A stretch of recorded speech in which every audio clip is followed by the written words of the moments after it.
Hi there, thanks for emailing me about this step. It really is a tricky one.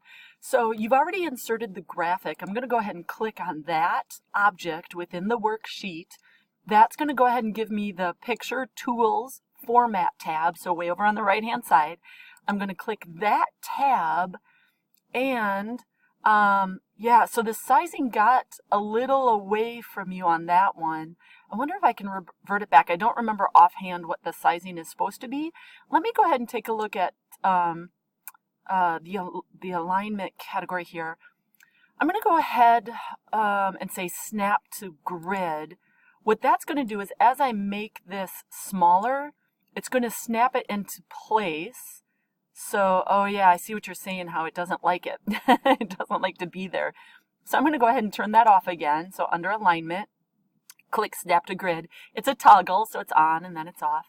And then in the end, how about we just stretch this out?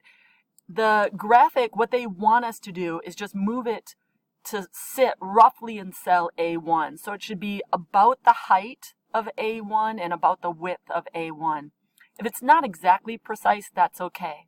All right, so now that it's the right shape, let's take a look to see what does snap to grid do. So I'm going to go back, click on the graphic, now that it's the right shape and size.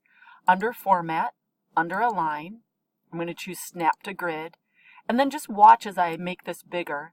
Do you see how it sort of snaps from size to size based on the size of the row and the size of the column? That's what Snap to Grid does. And in the book, we turn it on so that it kind of snaps into the correct size for cell A1.